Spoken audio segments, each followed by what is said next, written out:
그래서 사랑하고 축복합니다. 주님안에서 사랑하고 축복합니다. 지난주에 셀 신방을 하는데 우리가 지난주 말씀 가운데 죄에 대해서 함께 나눔을 했었는데요. 나를 가장 무겁게 하는 그러한 죄의 무거운 짐은 무엇이 있는가?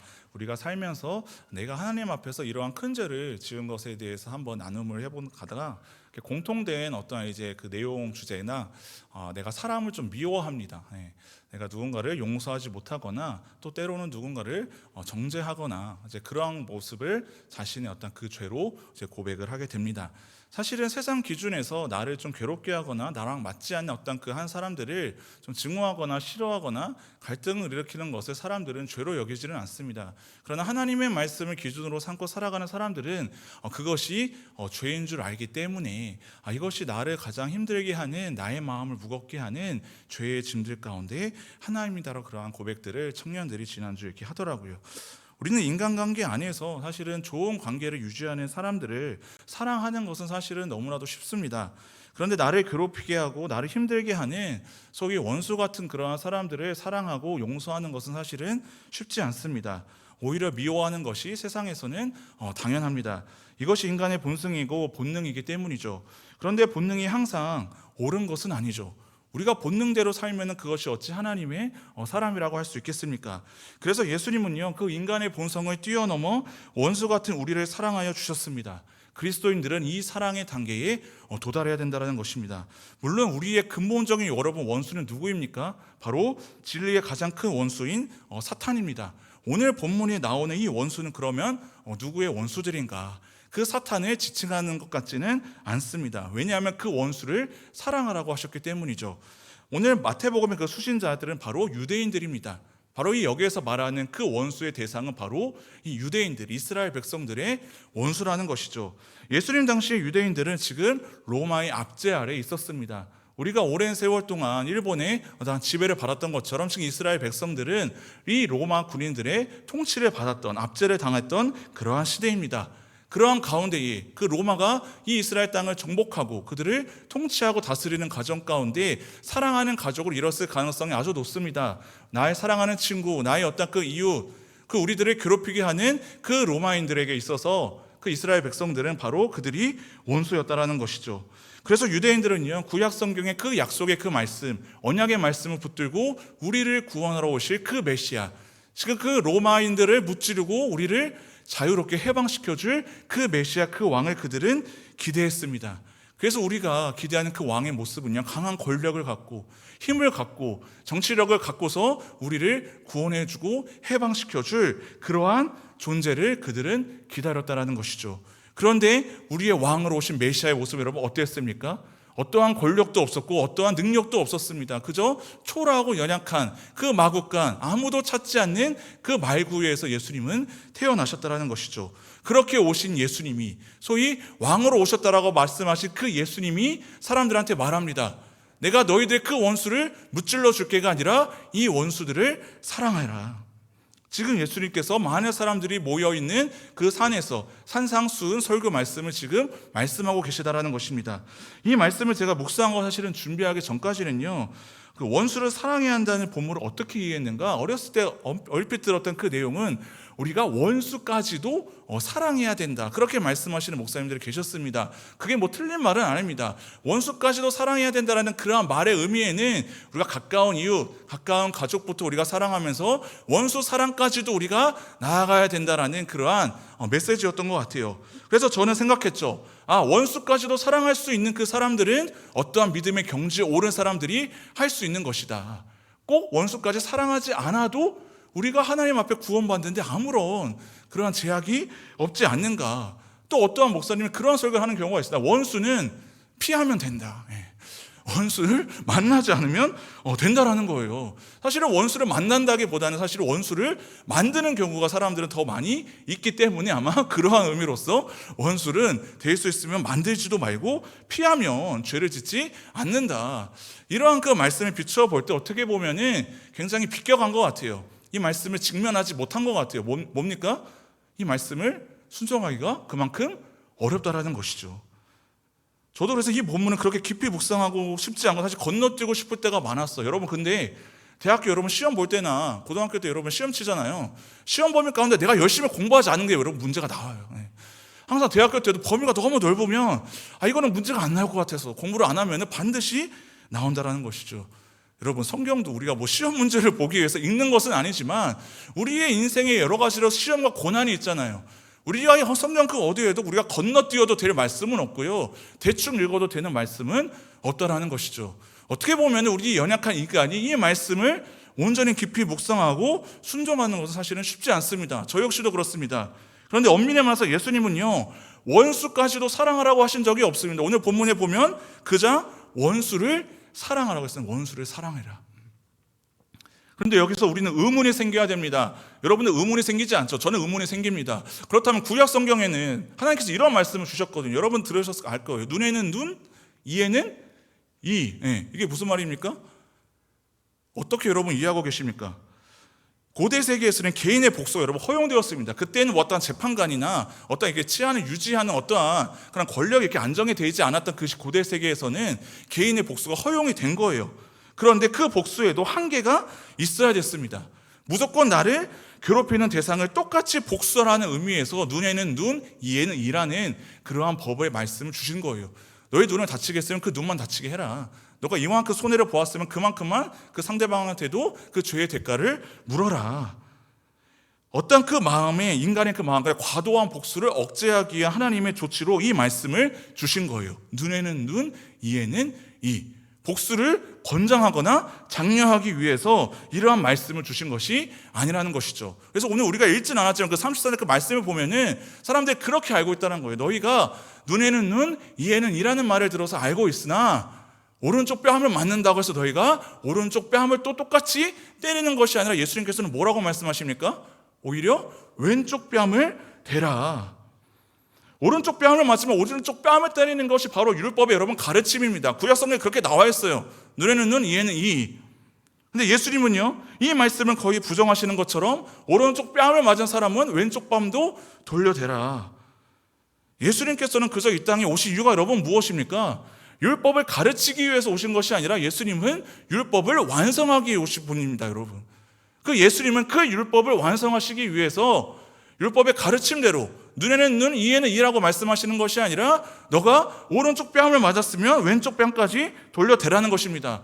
그리고 더 적극적으로 너희가 어디까지 사랑을 실천해야 되는가? 원수 사랑까지.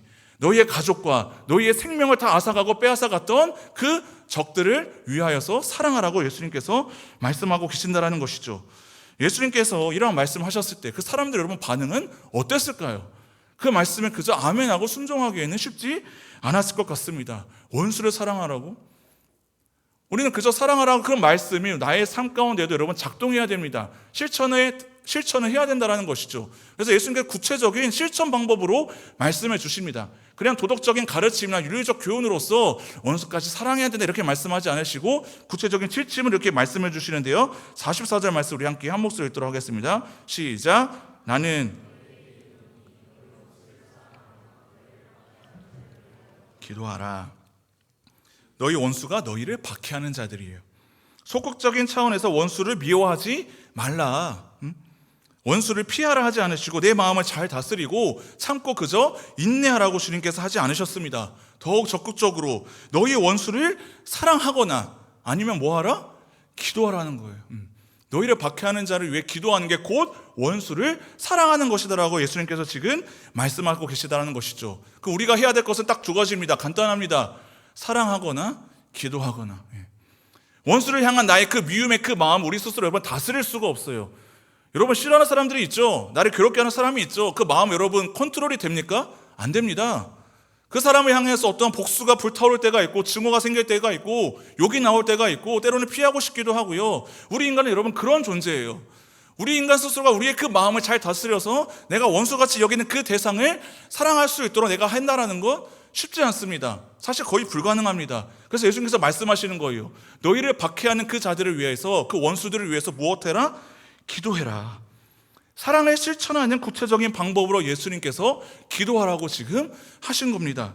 기도는 여러분 사랑의 가장 좋은 표현 방식이거든요. 우리가 사랑하는 사람을 위해 기도하는 것은 여러분 굉장히 자연스러운 일이죠. 반대로 누군가를 위해 기도하면요, 그 사람도 사랑할 수 있게 된다는 거예요. 왜냐하면 기도하면 누가 여러분 일하십니까? 성령님께서 일하시기 때문에. 내 안에 계신 그 성령님께서 우리의 기도를 들으시고 우리의 그 마음을 만져주시기 때문에 우리는 원수를 위해서 여러분 한번 기도해 보라는 거예요. 내가 정말 미워하는 사람, 나를 정말 괴롭히는 그 한 사람, 그 이름을 여러분 부르면서 한번 기도해 보십시오.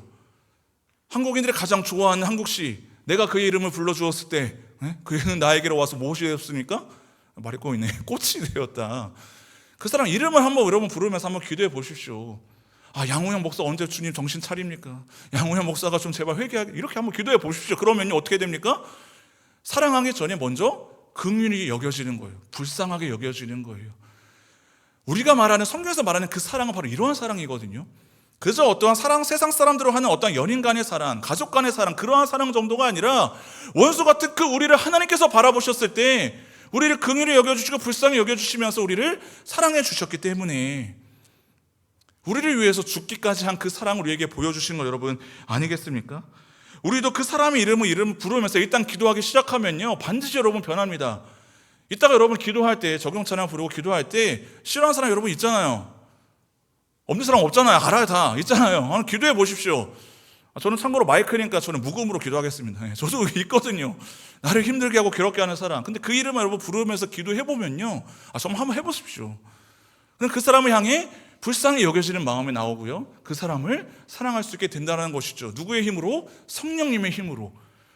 하나님께서 우리가 할 수 없는 일을 하나님 말씀 가운데 우리에게 주시지 않았습니다. 다 순종할 수 있는 거예요. 다 우리가 실천할 수 있다는 것이죠. 원수를 사랑하는 것은 곧 그를 위해 기도하는 것이다. 사랑한다는 건 조금 어렵지만 여러분 기도하는 건 좀 해볼 수 있거든요. 할 수 있거든요. 눈 감고 한번 질끈 가고 한번 해보십시오. 누구야? 하나님 이 사람 어떻게 합니까? 이 사람을 좀 불쌍히 여겨주십시오. 나는 지금 여러분 누구를 위해 기도해야 되는가? 사랑하는 사람들을 위해 기도할 뿐만 아니라 원수부터 여러분 기도하기 시작하면 우리가 사랑하는 사람의 지경이 얼마나 여러분 넓어질 수 있겠습니까? 그것이 하나님께서 우리에게 요청하시는 믿음이라는 것이죠. 원수까지도 사랑하지 말고 원수부터 사랑할 수 있는 우리 그리스도인 될 수 있기를 간절히 바랍니다. 그럼 여러분 그곳이 어디입니까? 그것이 여러분 천국이에요. 더 낮은 곳으로, 아까 찬양 고백했잖아요. 더 낮은 마음으로 내가 그 영혼을 위하여서, 원수 같은 그 사람을 위해서 여러분 기도하기 시작하면 이 교회가, 이 공동체가 여러분 천국이 되는 거예요. 근데 왜 천국 같지 않게 되는 줄 알아요? 이 교회 안에서도 원수가 있기 때문에. 왜 가정이 작은 천국이 되지 않습니까? 성경에서도 가족이 원수가 될 수 있다고 이야기를 하거든요. 여러분 원수는 멀리 있지 않아요. 가까이 있습니다. 멀리 있으면 원수라고 할 수도 없죠. 층간소음 어디서 문제입니까? 윗집이 문제예요. 아랫집이 문제고요. 가까이 있는 그 이웃들이 우리를 괴롭게 하는 경우가 많거든요. 근데 그의 이름을 한번 부르시고, 요즘 그 층간소음 문제 항상 문제가 되니까 서로 얼굴을 마주 대하지 않고 누가 사는지 몰랐을 때는 굉장히 괴롭고 정말로 살인 충동까지 일어날 정도로 그렇게 사회적인 문제가 여러분 되지 않습니까? 그런데 정말로 지혜로운 사람들은 아이가 있으면 어쩔 수 없이 뛸 수가 있잖아요. 그래서 미리 이사를 할 때 가서 양해를 구한다는 것이죠. 아이들한테도 인사를 시키고 우리의 이름을 서로 주고받으면서 어떠한 사람이 살고 있는지 알면은 나름 그것에 대해서 물론 조금 괴롭고 서로 참아줄 수 있는 그 범위가 한계가 있겠지만 어느 정도 증오하거나 미워하는 마음까지는 그렇게 확장되지는 않는다라는 것이죠. 여러분 그 사랑하는 사람을 위해 기도하시기를 바랍니다. 우리 새생명 전도 축제가 12월 24일에 있는데 성탄절이잖아요. 성탄절에는 세상 사람들도 그 절기의 의미를 어느 정도는 알고 있잖아요. 그래서 우리가 새생명 전도 축제를 또 이번에는 성탄절 그 절기를 앞두고서 하게 되는데, 그 영혼을 위해서 여러분 기도하면서 그 영혼을 무엇을 위해서 여러분 기도해야 되겠습니까? 그 사람 잘못되게 해주십시오 이렇게 기도하는 거 아니에요. 저주하는 기도가 아니라 그 영혼을 위해 기도해야 되죠. 오늘 주보에 조금 우리 청년분은 늦었지만 촉청이나 작정서가 있습니다. 저 작정하기 어려워하는 사람들은 여기 원수들의 이름을 기록하십시오. 원수들은 다 있잖아요. 기록하면은 그 영혼을 위해서 기도하죠. 전도하기 어려워요. 근데 여러분 원수 쓰라고 하면 다 쓸걸요. 이렇게 막 빽빽하게 다 쓸 수 있을 거예요. 새 생명, 그 여러분 구원 받아야 하잖아요. 하나님, 저들이 하나님을 몰라. 물론 하나님을 아는 사람들 가운데 직장 상사들도 우리를 괴롭히는 자들이 있지만 그들을 위해서 여러분 기도하고 작정하고, 그게 가장 사랑의 가장 적극적인 표현이 된다라는 것이죠. 여러분, 이것은 세상의 기준과는 완전히 다른 하나님의 기준입니다. 그래서 힘듭니다. 그렇다면 하나님은 어떠한 사랑의 기준을 가지고서 우리를, 세상을 사랑하신다고 말씀하시는가? 45절 이렇게 나와 있습니다. 하나님이 그 해를, 태양입니다, 그 해를 악인과 선인에게 비추시며 비를 의로운 자와 불의한 자에게 내려주심이라. 여러분, 하나님께서 우리에게 비를 내려주실 때 그리스도인들에게만 비를 내려주십니까? 아니죠. 우리를 사랑하시고 우리한테만 해를 비춰주십니까? 우리한테만 자연을 허락해 주셨습니까? 아닙니다. 아직 하나님을 알지 못하는 그런 세상 사람들도, 자기만 이기적으로 살아가고 있는 어떻게 보면 악인들도 다 하나님이 주신 그 해를 누리고 살아가고 있고요, 공급해 주신 그 비를 맞으며 살아가고 있다는 것이죠. 하나님께서는 차별 없이 동일하게 공평하게 부어주시는 그 사랑이, 은혜가 있다는 것입니다. 이걸 여러분 어려운 좀 신학적 용어로 일반 은총이라고 해요. 모두에게 똑같이 하나님께서 허락하여 주시는 그 은혜와 사랑. 반면 세상 사람들이 추구하는 사랑은 어떠한 모습인가? 우리 46절, 47절 여러분 함께 목소리를 읽도록 하겠습니다. 시작. 너희가 너희를 사랑하는 자를 사랑하면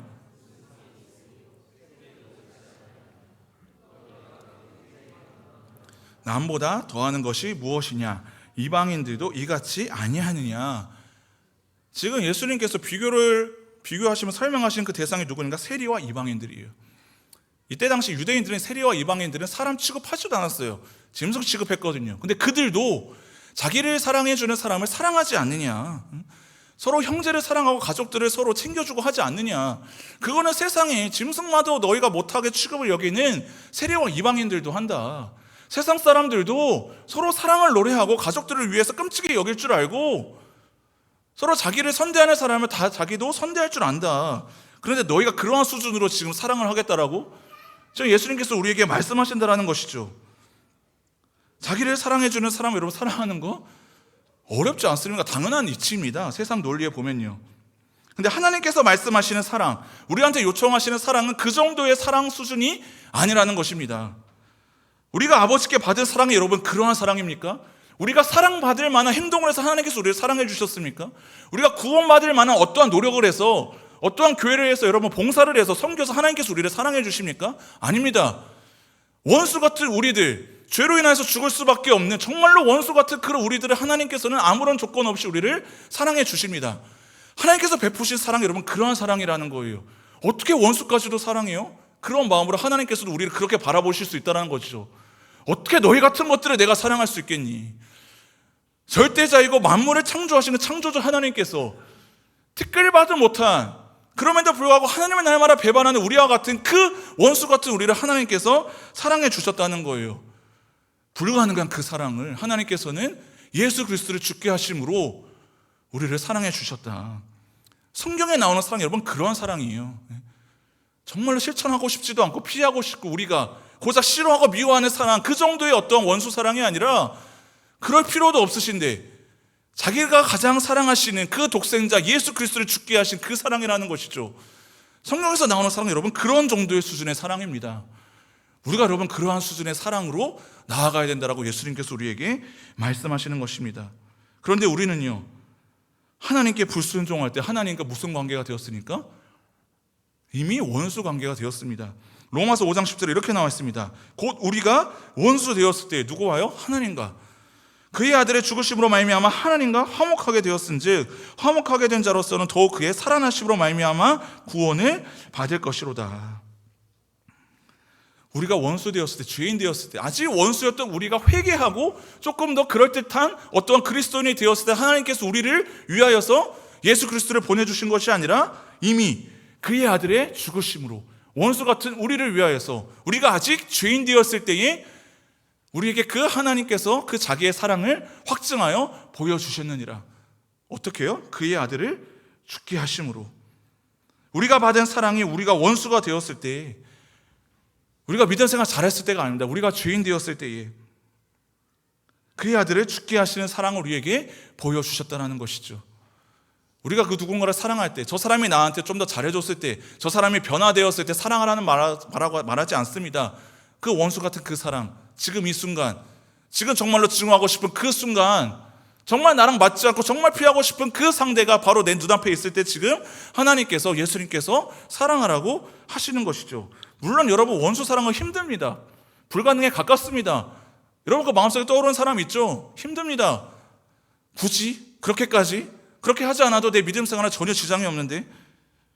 그런데 그 힘든 것을 주님 여러분 하십니다. 왜요? 우리를 살리시기 위해. 그 영혼도 하나님께서 살리시기 위해서 우리에게 보여주시는 것일 수도 있습니다. 우리가 사람을 바라보는 그 이유는 딱 두 가지입니다. 오늘 말씀 제목처럼 사랑하거나 기도하거나. 우리는 사람을 바라봤을 때 사랑하기 위해서 바라봐야 되는 것이고요, 사랑하기 어렵다면 그 박해하는 자를 위해 여러분 기도하라고 주님께서 보여주시는 거예요. 원수를 사랑하는 것은 힘들지만 그 기도하는 거 여러분 반드시 시작할 수 있습니다. 할 수 있는데 여러분 안 하는 것도 죄입니다. 우리가 악한 죄를 저지르지 않은 것도, 죄를 짓지 않기 위한 노력도 되지만요, 적극적으로 우리가 무언가를 하나님의 말씀을 실천하지 않는 것도 여러분 죄예요. 그래서 우리가 순종하고 실천할 수 있기를 여러분 간절히 바랍니다. 그런데 우리는 왜 누구의 기준으로 살기 때문에 이렇게 힘듭니까? 나의 기준, 세상 기준, 사람의 생각, 사람의 어떤 경험으로 우리가 그 기준을 설정해 놓기 때문에 그게 안 되는 거예요. 하나님 저 인간은 도대체 안 돼요. 그러니까 이제 배제하는 거 여러분 쉽거든요. 근데 여러분 그 사람이 당장 내 한마디에 그 사람의 영혼이 죽는다라고 생각해 보십시오. 내가 미워하는 어떤 그 중화하는 그 순간 그 사람이 죽는다라고 생각하면 여러분들 미워할 수 있겠습니까? 아니요. 근데 그것과 여러분 동일해요. 내가 보여준 그 영혼을 위하여서 내가 지금 기도하지 않고 그 사람을 미워하고 끝내버리게 되면 그 사람의 영혼이 여러분 죽을 수도 있다고 한번 생각해 보십시오. 어떻게 기도하지 않을 수 있겠습니까? 원수 사랑을 실천하기, 우리를 살리기 위해 십자가를 지시려는 예수님을 베드로는 어떻게 생각하는가? 자기 생각의 기준의 틀로 맞추거든요. 마태복음 16장 23절에 그렇습니다. 예수께서 돌이키시며 베드로에게 이르시되 사탄아 내 뒤로 물러가라. 너는 나를 넘어지게 하는 자로다. 내가 하나님의 일을 생각하지 아니하고 도리어 누구의 일을 생각하는도다? 사람의 일을. 베드로의 기준에서는, 지금 유대인의 기준으로는 메시아, 우리의 왕으로 오신 예수님이라고 한다면 지금 우리를 구원해 내주기 위해서 지금 예루살렘에 입성하셔서 왕으로서 통치하시고 그 권자의 보좌에 앉으셔야 되는데, 지금 예수님이 어떤 말씀하셨는가? 제자들에게 내가 지금 십자가에서 달려 죽고 내가 3일 만에 부활하겠다라는 그 말씀을 주셨는데, 베드로가 항변하여 이르되, 예수님을 꾸짖으면서, 지금 예수님 무슨 말도 안 되는 소리 하면서 자기 기준으로 판단한 것이죠. 예수님 우리의 왕이 되어주시고 우리 지금 구원해 내주셔야 되는데 죽다니요. 당시 시대적으로 봤을 때 자신들의 이 어려운 상황을 구원해서 그 메시아를 기대하는 것은 굉장히 합리적인 생각이었어요. 정상적인 믿음이었다는 것이죠. 이것은 타당한 인간의 여러분 생각입니다. 잘못된 게 아닙니다. 그런데 하나님의 일은 인간 기준에 맞춰서 하나님께서 일하시지 않으십니다. 인간 기준에 잣대 적용하면, 율법의 기준에 여러분 적용하면 이 자리에서 여러분 누가 살 수 있겠습니까? 누가 구원받을 수 있겠냐는 거예요. 지금 예수님께서는 십자가의 사랑을 실천한 그 길을 나아가셔야 되는데, 창세기 3장 15절 말씀에서부터 여자와 원수된 그 뱀의 그 머리, 그 후손을 깨트리기 위해서 예수님께서는 십자가에 달려 죽으셔야 했는데, 지금 그 길을 누가 가로막고 있는 거예요? 수제자라고 하는 베드로가 사람의 생각으로, 사람의 기준으로 예수님의 그 길을 가로막으니까 예수님께서 단호하게 말씀하시는 것이죠. 너는 누구다? 사탄이다. 저는 이 말씀 봤을 때 아니 이렇게까지 예수님은 그렇게 꾸중하셔야 될 일인가? 꾸중하셔야 될 일이에요. 예수님의 십자가의 길을 가로막는 거 여러분 뭡니까? 우리에게 있어서는 영원한 죽음이거든요. 사탄은 여러분 교묘합니다. 우리에게 심어주는 그 생각으로 우리에게 악하게 만들어서 우리를 살인자로 만들고 우리를 강도로 만들어서 우리를 테러리스트로 만드는 게 여러분 사단의 전략이 아니에요. 굉장히 인간의 합리적인 생각, 이 시대 상황에서의 어떠한 정당한 어떠한 생각, 판단, 그래서 선악과를 따게 먹으려 하는 그 유혹할 때 뱀이 어떻게 유혹합니까? 하나님은 나쁜 존재야, 그렇게 말하지 않고 정녕 하나님께서 진짜 죽는다라고 말씀하시더냐? 교묘하게 말을 껐거든요. 너가 죽지 않는다. 저 선악과를 먹으면 너가 하나님처럼 될 거야.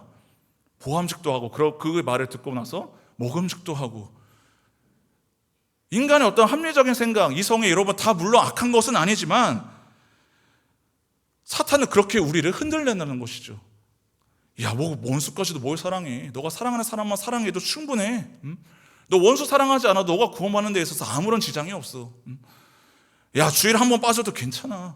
네 구원이 취소되니? 그렇지 않아. 합리적인 어떤 판단과 생각으로 하나님의 말씀을 우리의 생각으로 재단하기 시작합니다. 거기서부터 여러분 우리가 무너지는 거예요. 사단의 어떠한 그 틈을 파고드는 거거든요. 사단의 전략이에요. 지금 예수님과 함께 있었던 그 베드로도 그 사단의 전략에 순간 무너진 것이죠. 예수님 우리를 위해서 왕이라고 되셨는데, 된다고 하셨는데, 우리 지금 구원하셔야 되는데, 예수님 왕이 되시면 더 많은 사람들이, 무리들이 따라서 더 많은 사람이 구원받고 더 많은 사람들이 교회 안에 와서 부흥하고 성장할 텐데 왜 지금 예수님이 죽으신다고 말하는 거야? 예수님이 더 능력을 보여주시면 많은 사람들이 구원받을 수 있을 텐데 뭐가 틀렸습니까? 사단은요, 우리에게 심어주는 생각은 굉장히 합리적이고 굉장히 이성적인 생각입니다. 근데 여러분, 우리의 그것에 흔들리지 않기를 바랍니다. 하나님의 기준은 세상의 기준과는 완전히 다릅니다. 세상 나라는 여러분 어떻게 세워지는가? 힘과 권력과 폭력으로 지금 전쟁하고 있는 이유도 여러분 무엇입니까? 자신들의 권리를 주장하고 인간의 이기심과 자신들의 어떤 그 나라를 지키기 위하여서 그렇게 전쟁을 펼치는 거예요. 세상 나라는 여러분 그렇게 세워지고 지켜지지만 하나님의 나라는 무엇으로 세워집니까? 사랑으로 세워집니다. 사랑으로 이겼을 때, 사랑으로 우리가 한 영으로 더 사랑했을 때 하나님의 나라가 확장되는 건요, 영토 확장이 아니라 하나님께서 구원하시기로 작정한 그 영혼들이 하나님의 사람이 되어졌을 때 그 한 사람을 통하여서 우리의 직장이 변화되고 우리의 가정이 변화되고 우리의 공동체가 주님의 선한 영향력으로 확장되어지는 것이 여러분 하나님의 나라가 확장되는 거예요. 그게 바로 하나님 나라 여러분 원리입니다. 근데 그것을 누가 막느냐? 사단이 막는 거예요. 야, 뭐 저렇게까지 사랑해야 돼? 왜 저렇게까지 봉사해야 돼? 그 영향력을 축소시키죠. 우리가 말하는 그 사랑이 여러분 세상 기준을 뛰어넘는 그 사랑으로, 사랑이 틈탈 수 없는 정도의 수준으로 하나님 앞에 충만한 그 사랑의 모습으로 우리가 온전히 회복될 수 있기를 간절히 바랍니다. 언제까지요? 예수님 다시 오실 때까지. 예수님 다시 오실 때까지 우리 예수님 바라보면서, 그게 여러분 소망이에요. 예수님이 이루실 그 하나님 나라를 소망하며, 지금은 비록 하나님 나라 같진 않지만 그러나 작은 천국을 경험한 여러분들이라고 한다면 이 세상 가운데 원수들과 함께 살면서 이 땅 가운데 주님의 그 나라가 세워지도록 우리는 원수부터 사랑하는 그 말씀에 순종해야 되는 것입니다. 그래서 예수님께서 우리에게 요청하시는 게 있어요. 결론입니다. 48절. 그러므로 하늘에 계신 너희 아버지의 온전하신과 같이 너희도 어떻게 해라? 온전해라. 완전하라가 아니에요. 완벽하게 그리스도를 살아가라가 아니에요. 이 말씀의 어떤 그 근원을 보니까 완벽함이 아니라 구별되다. 구별되다의 뜻은 무엇이냐? 거룩하면 거룩함. 나도 거룩하니 너희도 거룩하라. 예수님께서 말씀하시는 거예요. 내가 온전한 것처럼 너희도 온전해져라. 세상 가운데 구별된 자로 살아가라는 것입니다. 구분된 자가 아니에요. 세상과 그냥 멀리하고 다 끊어버리고 교회 안에서만 지금 살아가라고 하는 것이 아니라 내가 세상 사람들과 속해서 그곳에서 구별된 자로 온전해지기 위해서 하나님께서 우리에게 요청하시는, 예수님께서 말씀하시는 게 뭐냐? 원수부터 사랑해라. 하나님을 모르는 다른 사람과는 여러분 어떠한 삶이 우리 안에 있어야 되겠습니까? 완벽한 어떠한 경건한 그리스도인의 모습? 아니요. 완전히 다른 모습. 하나님이 거룩하신 것 같이 세상과 다르게 사는 삶의 최고 정점, 원수부터 사랑하라. 그러한 말씀에 실천하고 순종하며 나아갈 수 있는 저와 여러분들 수 있기를 간절히 바랍니다. 시야 우리 함께 깊어진 삶을 주께 함께 찬양하면서 기도하기를 원하는데요. 여러분, 내가 속한 공동체에 있는 수많은 빌런들이 있지 않습니까? 여러분, 직장에 가면은 지난주에 셀모임 나누는데 막 상사가 힘들게 해요, 선임들이 힘들게 해요. 남자들은 군대에서 정말로 죽이고 싶은 충동이 들고 싶을 만큼 분노를 유발하는 자들, 원수 같은 가족들, 정말 나랑 맞지 않는 사람들이 이 세상 온 주변에 여러분 천지예요. 세상에 갈수록. 왜 그런 줄 아세요? 세상이 미쳐서 그렇습니까? 아니에요. 인간의 점차 더 이기심이 더 풍성해지기 때문에, 가득 차기 때문에, 인간이 더욱더 죄악으로 오염되어지기 때문에 내 눈과 내 기준과 내 판단에 이상한 사람들이 온 세상에 천지인 것 같은 거예요. 아니요. 내가 죄악으로 더 오염되어지고 사탄의 전략으로 그 영혼을 사랑하지 말라는 우리가 그 사단의 전략에 패배했기 때문에 우리의 기준과 사람의 생각으로는 그들이 저주받아 마땅하고 심판받아 마땅한 죄인들로서밖에 안 보이는 거예요. 자기 눈에 티는 보지 못하고 남의 눈에 들보만, 자기 눈에 들보를 보지 못하고 남의 눈에 티만 보는 것이죠. 우리는 원수들 한복판에 하나님의 통치가 임하도록 우리는 기도해야 됩니다. 사랑하든지 여러분 기도하십시오. 그렇다고 내가 마음 먹는다고 원수의 태도가 여러분 바뀌지는 않습니다. 다윗도 이렇게 고백하는 시편 109편의 4절. 나는 사랑하나 그들은 도리어 나를 오히려 대적하니 그럼에도 포기하지 않고 그는 뭐라고 합니까? 나는 그냥 기도할 뿐이라. 내가 지금 마음 먹고요 원수를 사랑한다라고 여러분 다짐해도 원수가 여러분 변하지 않아요. 똑같이 나를 여전히 괴롭게 하고 나를 여전히 마음을 어렵게 합니다. 그런데 다윗이 고백합니다. 그가 나를 대적하지만 나는 그저 기도할 뿐이라. 우리가 사람을 바라봐야 할 이유, 사랑하거나 기도하거나. 함께 찬양하고 기도하시겠습니다.